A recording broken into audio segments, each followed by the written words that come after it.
Well, things did go wrong. I just couldn't go back. I couldn't go back. I was scared to go back. Under the circumstances, I could not go back. Hi, my name is Jan. Welcome to ButterflyTracks. Almost Died Memorial State Park.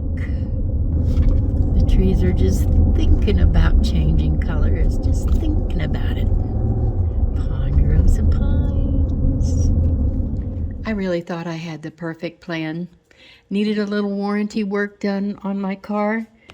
So I looked at Santa Fe. They had Lithia Chrysler there, and so I made an appointment with them, and I reserved a spot at Hyde Memorial State Park, and it was just a few miles away. How perfect is that? Just the perfect plan. With ponderosa pines and mountains, how could I go wrong? Well, things did go wrong. Oh, when I drove in there, it just looked beautiful. I mean, I couldn't have really designed a campground that I would have loved more. It had pine trees and aspen trees. I noticed something bothered me right away when I saw my campsite number 9. It was a steep driveway down into it.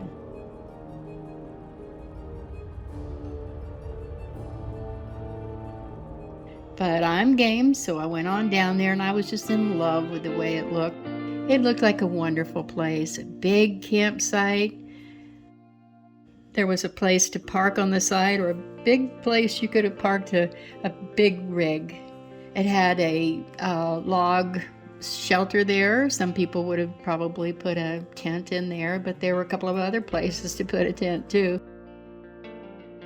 It was just a nice big area, just gorgeous.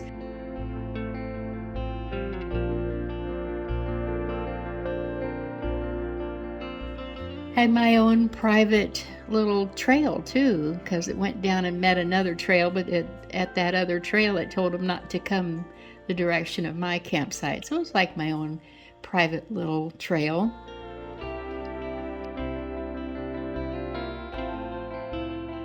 I show the beauty part first, the pros, big pros. Gorgeous campsite. I guess could have put a tent there. Got my solar things out waiting for the sun to hit them. It's early morning. Sitting beside a hill here. Actually on top of a mountain. I think it's over 8,000 feet. Nice and chilly. Beautiful pine trees, very well shaded. Great for a summer spot. Mountain on the other side. Another campsite over there. Actually, glad I didn't get that one. That one has steps to go up. Mine does not. I just love aspen trees. They look like they're giggling. They just look like they're so excited. They're just fluttering all the time.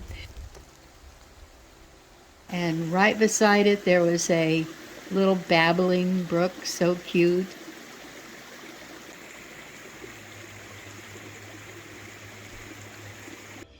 So number 9 was just ideal. I was so excited about it. Well, there wasn't any cell service. That was a clue. Clue number 1 was the road going down to it. Clue number 2 was no cell service whatsoever, either on my AT&T phone or my Verizon phone. Of course, no hotspot from my car either. That was a little creepy because I just don't feel right when there's not any cell service. Then that night, I had the motor running because it was really cold. So I had my climate control on, my central heat and air. And when I do, my parking lights come on and I'm looking at my cameras on my computer screen of the car, and I'm looking at the cameras there, and I'm watching mice run in front of me. And by this time, it was really too late to leave, but oh, those three things, I just didn't feel so good about it. I wasn't sure I was going to come back. Of course, I had all my mothballs and lights and peppermint spray and everything, all supposedly protecting the car, so I didn't feel too bad about it. And you know, I just felt wrong all night long. I mean, I started thinking about that driveway I came down, that long driveway, and how steep that was. And I thought, well, you know, if something happened to me or one of the dogs, or if the mice chewed up the engine overnight and it wouldn't start the next day, I would have had a hard time getting up that hill. I know it doesn't look like much from the camera, but it looked pretty intimidating to me because there were no other campers around anywhere close. I could have screamed my lungs out and nobody would have heard me. So I felt pretty much trapped there in this beautiful location.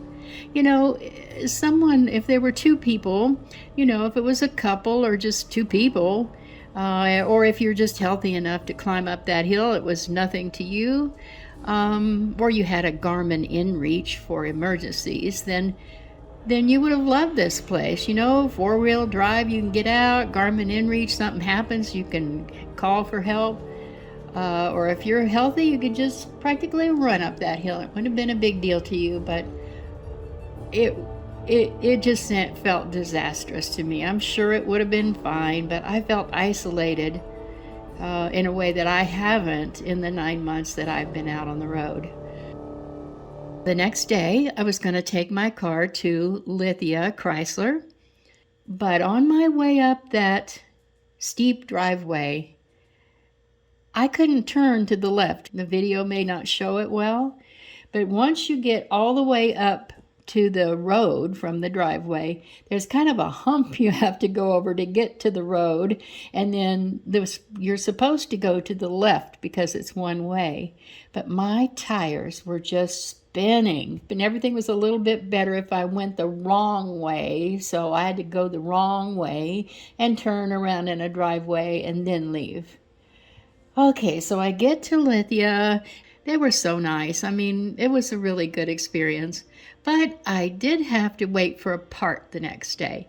So I looked for a Motel 6, and there was one just a few minutes, literally just like less than 10 minutes down the road for a Motel 6. So I grabbed that for the night, and I was really glad I did. I did not want to go back there. It didn't, you know, they say if the hair on your arms or the back of your neck stands up, that you shouldn't go back. If you heard banjos, well, boy, it wasn't just banjos. It was the whole Deliverance dueling banjos. It was, I couldn't do it. So, all turned out well. And from there, I just had to get some extra nights at the next campground, and I'll tell you about that in the next video.